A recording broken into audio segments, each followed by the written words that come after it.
Message de Christ TV.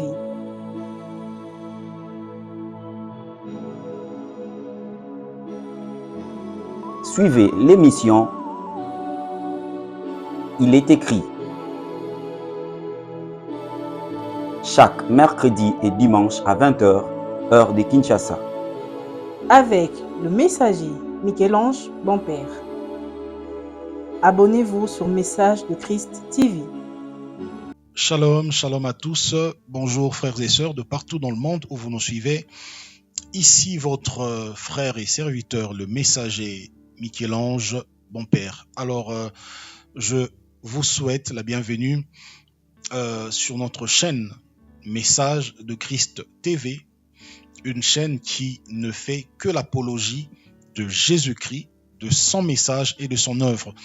Et je vous souhaite également bienvenue à cette tranche très particulière dénommée Il est écrit. Il est écrit parce que nous voulons ramener les Écritures au centre de la foi des chrétiens, au centre de l'évangile de l'Église, parce que nous sommes dans la foi du livre.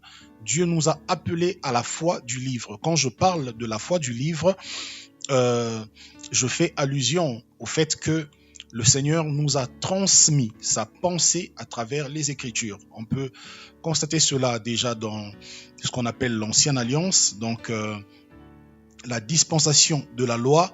Qu'est-ce qui va se passer? Dieu va descendre au mont Sinaï, il appelle Moïse, et je suis dans Exode chapitre 20, il appelle Moïse à la montagne, il le ravit en esprit, et le Seigneur va écrire de son propre doigt pour la première fois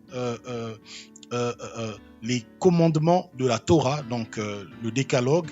Mais après que Moïse ait reçu le décalogue, Dieu va encore l'appeler à la tente d'assignation, donc dans le tabernacle, pour lui transmettre encore d'autres lois écrites, des lois, des préceptes qui doivent servir désormais à tout un enseignement, à toute une doctrine pour Israël, mais aussi à toute une prophétie concernant le Mashiach. Et nous remarquons que désormais, Israël, dans l'Ancienne Alliance, devient le peuple du rouleau, le peuple du livre. L'enseignement de Dieu leur est transmis à travers la Torah, les Nevi'im, le Ketuvim, donc la loi, les prophètes et les écrits. Et nous remarquons également que lorsque la nouvelle alliance va être établie, inaugurée par Yehoshua, le Seigneur va faire le même travail. Il va, pendant 3 années, former ses disciples, former ses apôtres. Mais dans Matthieu 28, 19 à 20, le Seigneur leur dit: allez partout, faites des nations des disciples, enseignez-leur à observer tout ce que je vous ai prescrit. Alors les apôtres vont désormais répondre à l'appel du Seigneur de faire des disciples, mais par quel moyen? Par l'enseignement écrit. Dieu a permis que pendant ce temps, l'Église soit l'Église connaisse beaucoup de persécutions, que les apôtres soient emprisonnés et tout, que les chrétiens soient dispersés, afin que la doctrine chrétienne soit fixée à travers les Écritures, donc à travers les épîtres qui étaient dispersés ça et là, partout où les chrétiens se trouvaient, de sorte que cela soit conservé et que ça constitue plus tard le canon biblique que nous avons, et qui aujourd'hui fait l'authenticité, qui justifie l'authenticité de notre foi. Parce que étant dans la foi du livre, nous ne pouvons être sûrs d'être dans la vérité que si nos croyances, nos doctrines, nos enseignements sont conformes à ce qui est écrit. Et donc aujourd'hui, j'aimerais qu'on parle d'un thème important. Ça va être un thème introductif puisque nous sommes à la toute première tranche, la toute première émission de notre nouveau programme, Il est écrit. Alors j'aimerais qu'on parle au sujet de la connaissance. La connaissance. Pourquoi la connaissance? Parce que je trouve que c'est un thème majeur, un thème dont thème dont les Écritures a beaucoup parlé. Il y a plusieurs références en rapport avec la connaissance dans la Bible. Malheureusement, je ne sais pas si c'est fait exprès ou si c'est carrément omis, mais on en parle de moins en moins dans une génération où le diable utilise une seule chose contre l'Église, ça veut dire l'ignorance. Et donc, comme vous le savez, là où il n'y a pas connaissance, il ne peut pas y avoir autre chose que l'ignorance. Donc, lorsque l'Église rejette la connaissance, lorsque des pasteurs, des prédicateurs, des enseignants rejettent la vraie connaissance de la parole, la conséquence c'est que nous tombons dans l'ignorance. Et lorsqu'il y a ignorance de Christ, ignorance de son royaume, de son œuvre, de sa croix, le diable ne peut que passer par cette ignorance-là pour tirer les rachetés vers le bas. Et c'est ce que nous sommes en train de vivre de manière assez spectaculaire aujourd'hui. Je m'en vais lire quelques textes pour qu'on comprenne un peu la place que le Seigneur, la place que les Écritures, la place que les apôtres du Seigneur accordent à la question de la connaissance. Je suis dans Romains chapitre 15, le verset 14, et j'aimerais vous inviter à avoir vos Bibles afin de vérifier tout ce que nous enseignons, car il faut que notre discours du début à la fin soit en conformité avec les Écritures. Romains chapitre 15, le verset 14, il est écrit: « Pour ce qui vous concerne, mes frères, je suis moi-même persuadé que vous êtes pleins de bonnes dispositions, remplis de toute connaissance, et capables de vous exhorter les uns les autres. » Donc ici, Paul est en train de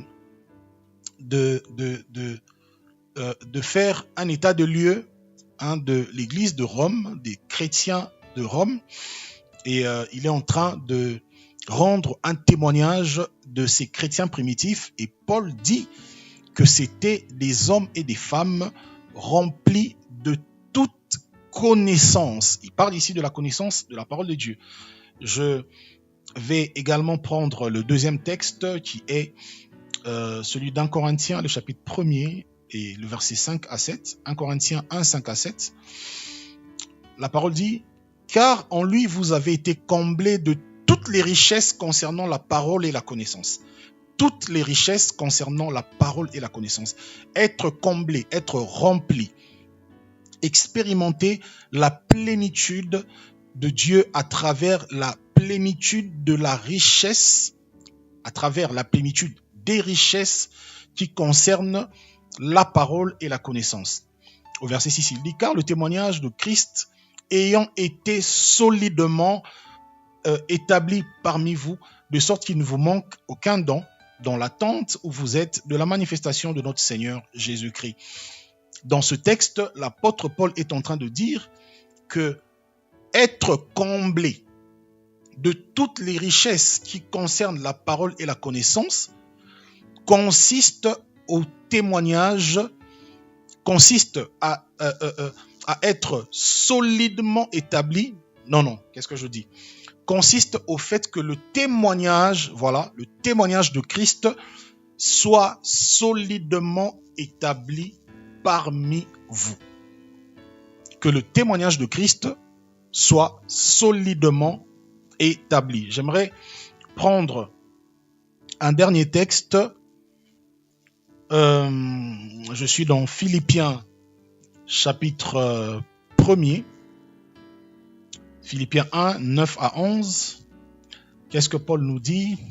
« Et ce que je demande dans mes prières, c'est que votre amour augmente de plus en plus en connaissance et en pleine intelligence, pour le perfectionnement des choses les meilleures, afin que vous soyez purs et irréprochables pour le jour de Christ, remplis du fruit de justice qui est par Jésus-Christ, à la gloire et à la louange de Dieu. » Écoutez, au cas où vous avez déjà eu à lire ce texte, peut-être sans trop comprendre ce qu'il signifie, j'aimerais vous l'expliquer de manière très simple. L'apôtre Paul dit ici aux frères philippiens que ce qu'il demande à Dieu pour eux, c'est que leur amour, leur attachement au Seigneur augmente, mais que cette augmentation se fasse de plus en plus en connaissance et en pleine intelligence, avec comme conséquence le discernement des choses, afin d'être pur et irréprochable pour le jour de Christ, rempli du fruit de justice qui est par Jésus-Christ, à la gloire et à la louange de Dieu. Paul est en train de dire dans ce texte que le discernement, appelez ça discernement des esprits, appelez ça discernement des enseignements, discernement des doctrines, discernement de la vérité et de la fausseté, discernement des vrais et des faux prophètes, des vrais et des faux docteurs. L'apôtre Paul nous dit que toutes ces choses-là sont des conséquences logiques de quoi?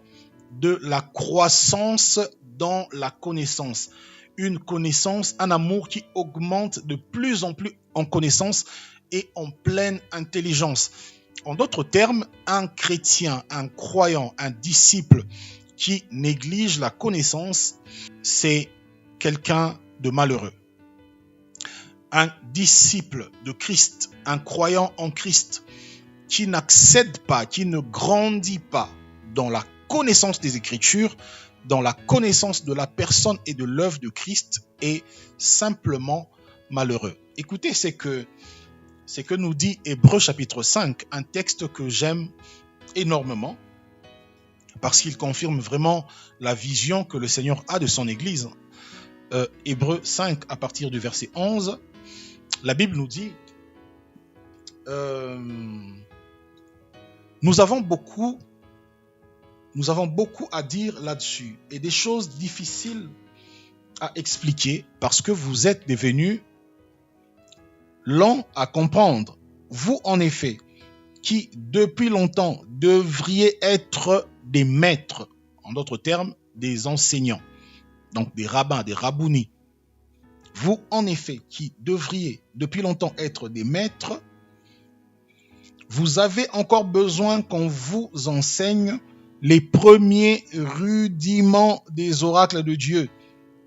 Vous, en effet, qui devriez être des maîtres, vous avez encore besoin qu'on vous enseigne les premiers rudiments des oracles de Dieu. Vous en êtes venus à avoir besoin de lait et non d'une nourriture solide. Or, quiconque en est au lait n'a pas l'expérience de la parole de justice, car il est un enfant. Mais la nourriture solide est pour les hommes faits, pour ceux dont le jugement est exercé par l'usage à discerner ce qui est bien et ce qui est mal.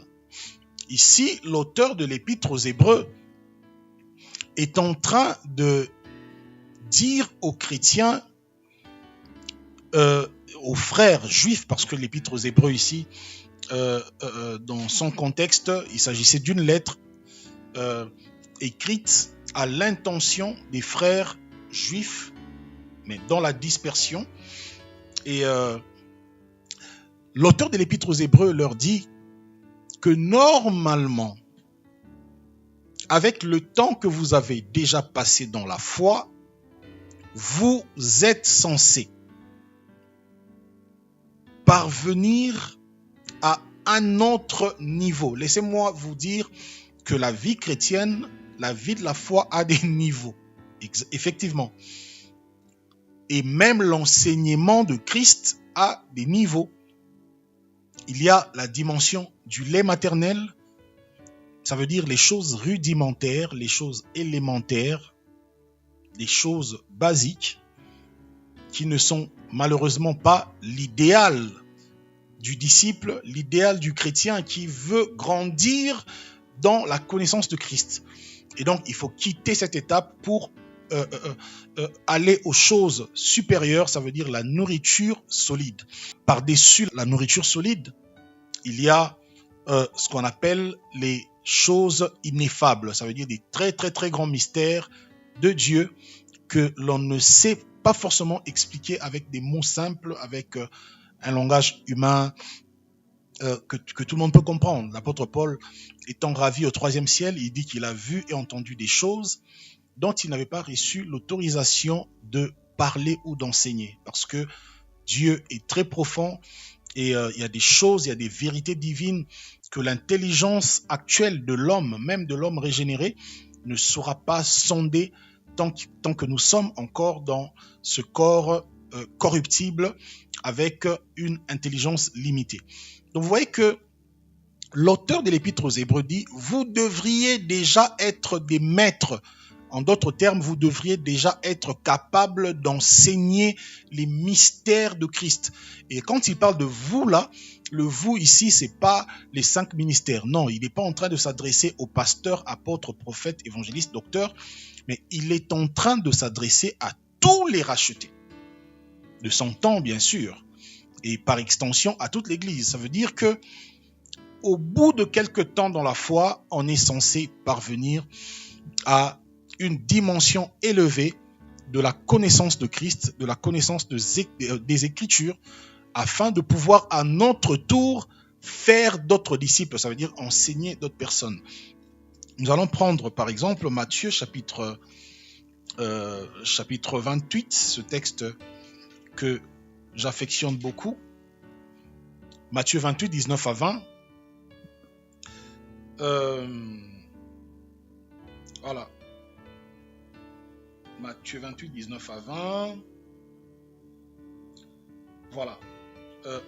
Allez, faites de toutes les nations des disciples, les baptisant au nom du Père, du Fils et du Saint-Esprit. Et enseignez-leur à observer tout ce que je vous ai prescrit. Dans ce texte, le Seigneur Jésus, notre souverain maître, notre souverain sacrificateur, définit l'ordre majeur de son sacerdoce, parce que Christ, en tant que souverain sacrificateur, est le garant du sacerdoce royal, le garant du sacerdoce selon l'ordre de Melchisédek. Et donc, en tant que garant, il donne des grandes lignes de son sacerdoce, de l'idéal de son sacerdoce. Et ce sacerdoce-là, son idéal, c'est de faire des disciples. Ici, j'aimerais insister sur une chose. Le Seigneur ne dit pas de faire des adeptes. Il ne dit pas de faire des membres, des adhérents des églises. C'est pas d'abord de ça qu'il s'agit. Il dit de faire des disciples. Alors quelqu'un pourra dire, mais on ne peut pas être disciple sans adhérer à une église. Il faut comprendre toutes les nuances qui sont là, qui sont présentes. Le problème est que on peut faire partie d'une église, être assidu dans une église sans jamais avoir été disciple de Christ, parce que tout simplement, pour parler de disciple-là, le Seigneur poursuit, il dit, enseignez-leur à observer tout ce que je vous ai prescrit. En d'autres termes, on est bâti en tant que disciple de Christ que lorsque on est nourri par une doctrine, par un enseignement qui est conforme à ce que Christ a enseigné à ses apôtres et à ce qu'il leur a demandé à leur tour d'enseigner aux autres. C'est cela, être disciple. Être disciple, c'est pas être membre d'une église, parce qu'on peut être fidèle pendant des années au sein d'une église, tout en ignorant tout ce que Christ a enseigné à ses apôtres. Et malheureusement, nous sommes dans une génération où les plus grands ignorants de ce que Christ a enseigné sont des pasteurs. Or, les pasteurs sont censés être des maîtres, qui forme des disciples, qui perfectionne des disciples, afin que les disciples, à leur tour, parviennent à la nourriture solide et soient capables de faire d'autres disciples, soient capables de devenir des maîtres, comme c'est dit dans Hébreux chapitre 5, le verset 11, là-bas que nous avons lu. Et lorsque le Seigneur Jésus dit « Allez partout, faites des disciples », nous devons comprendre que le mot disciple en hébreu, c'est le mot talmid. Talmid. Donc, talmid qui signifie élève, étudiant et savant. Élève, étudiant, connaisseur. Élève, étudiant, enseignant. Vous voyez? Donc, lorsque le Seigneur Jésus parle de faire des disciples, il n'est pas en train de dire « Allez, faites des adhérents des églises qui vont vous suivre comme des moutons » et dans la vie chrétienne, dans l'idéal de la vie chrétienne, va se limiter aux 4 murs de l'église, au point où on veut être fidèle à vie d'une église. On a 30, 40 ans, 50 ans dans une assemblée assis sur la même chaise et on considère qu'on est disciple de Christ. Ce n'est pas de ça qu'il s'agit. Être disciple, c'est devenir des étudiants, ça veut dire avoir accès aux connaissances qu'il faut pour scruter, pour sonder les Écritures, parce que quand on parle d'étudiant, on parle de quelqu'un qui non seulement apprend, mais qui étudie, ça veut dire qui questionne les choses, qui analyse les choses, qui va en profondeur, qui va là où les autres n'y vont pas, qui scrute, qui étudie la question des Écritures, la question de la doctrine, et qui, par l'effet de l'étude, par la conséquence logique de cette dimension d'étudiant, cette dimension du talmide, parvient maintenant à devenir un connaisseur, un savant. L'idéal de Christ pour tous ses disciples, c'est que nous soyons tous des savants de la parole de Christ. Nous soyons tous des savants, des connaisseurs de la doctrine de Christ, parce que nous ne pouvons pas servir un Dieu que nous ne connaissons pas, malheureusement. Le Seigneur Jésus pouvait dire à la femme samaritaine, vous adorez ce que vous ne connaissez pas. Nous adorons ce que nous connaissons. C'est ça le problème entre la foi en Christ et la religion qu'on appelle le christianisme. Parce que le christianisme aujourd'hui, c'est plus une affaire religieuse qui consiste à simplement bâtir des grosses cathédrales et enrôler quelques personnes, donner des cartes des membres aux gens et après on fait de vous des serviteurs des 4 murs à vie. Je ne dis pas que c'est mal de servir dans les 4 murs de l'assemblée, mais lorsque ça devient tout un objectif de vie, tout un idéal de vie chrétienne, il y a un problème. Parce que le champ de Dieu est beaucoup plus grand et beaucoup plus vaste et de très loin plus grand que nos 4 murs d'église locale. Le champ de Dieu, c'est toute la terre et Christ nous envoie comme missionnaires dans les différentes sphères de la société humaine. Donc vous comprenez que on peut être un bon modérateur à l'église, on peut être un bon chanteur à l'église, on peut être un parleur en langue et tout ça sans jamais avoir été véritablement disciple de Christ, simplement parce qu'on ignore sa doctrine, on ignore ses mystères. Au fait, on est dans un régime d'ignorance tout en ayant une foi penchée vers Christ. Je dis une foi penchée vers Christ parce que il y a des gens qui sont dans les bonnes motivations, dans les bonnes intentions. Ils sont dans une sympathie envers tout ce qui est chrétien, tout ce qui est Bible et tout, mais qui ne sont pas enracinés véritablement dans la foi, parce que la foi ne se limite pas à croire seulement en Christ, mais la foi, elle s'étend dans la connaissance de Christ, de ce que Christ a enseigné et de ce que Christ est. Paul nous dit, dans l'Épître aux Romains que la foi vient de ce qu'on entend et ce qu'on entend vient de la parole de Christ. En d'autres termes, pour être dans la vraie foi, il faut avoir entendu Christ, entendu sa parole dans les Écritures. Il faut l'avoir compris. Vous voyez, frères et sœurs, donc, comprenez à quel point on est vulnérable lorsqu'on souffre d'un problème de connaissance. Et c'est malheureusement cela, l'état de l'Église actuellement, l'état de beaucoup des chrétiens actuellement, et l'état même des conducteurs des églises. C'est pour ça qu'il faut maintenant que nous retournions dans l'initiation au discipulat, l'initiation à la foi, l'initiation au sacerdoce de Christ, l'initiation à la chrétienté. Ça veut dire apprendre, s'asseoir et apprendre. Savoir s'asseoir et se laisser former, se laisser enseigner, se laisser perfectionner. Parce que dans le domaine de la foi, tout commence par l'initiation. Le Seigneur a choisi certaines personnes à qui il a dit « Allez et faites, allez et formez, allez et bâtissez ». C'est de ça qu'il s'agit. Et donc, le grand travail que nous avons à faire et que nous aurons à faire à travers nos différentes émissions dans ce programme de Il est écrit consistera à ôter un peu plus les écailles, ôter un peu plus le voile de l'ignorance qui est en train de couvrir le visage de beaucoup de rachetés et qui les empêche de voir Christ tel qu'il est. Alors, je vous donne rendez-vous, frères et sœurs, très prochainement